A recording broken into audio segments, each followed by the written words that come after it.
Salut, je suis Virginie de .RH et dans cette vidéo, je te donne la différence entre les congés payés et les RTT, réduction du temps de travail, parce qu'il y a beaucoup d'amalgame entre les deux, de la part des abonnés qui me sollicitent, qui me posent les questions sur les congés alors que c'est les RTT et sur les RTT alors que c'est les congés, d'où l'intérêt et la nécessité de cette vidéo. Donc, les RTT et les congés constituent un temps de repos pendant lequel tu n'es pas à la disposition de ton employeur. Et malgré cette similitude, il existe une certaine différence entre les deux, de par le bénéfice de ces temps de repos, de par l'acquisition et de par la période de référence d'acquisition. Les congés payés constituent ton droit le plus fondamental en tant que salarié, quel que soit ton type de contrat, quelle que soit la durée de ton contrat, tu as droit à des congés payés. Et les congés payés découlent du Code du travail, voilà, c'est du légal, hein, c'est obligatoire. Mais pourtant, les RTT vont découler soit de ta convention collective ou de l'accord dont dépend ton entreprise.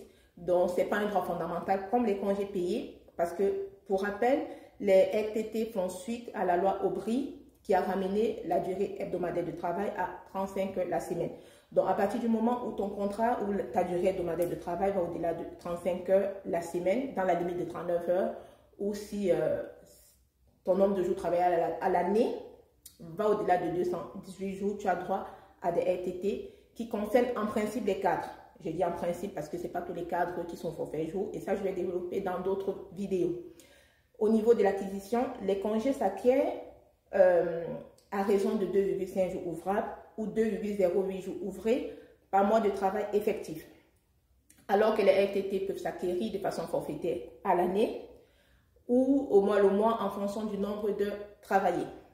Et au niveau de la période d'acquisition, la période de référence, les RTT vont s'acquérir sur l'année civile du 1er janvier au 31 décembre, alors que la période d'acquisition des congés va commencer le 1er juin jusqu'au 31 mai de l'année N+1.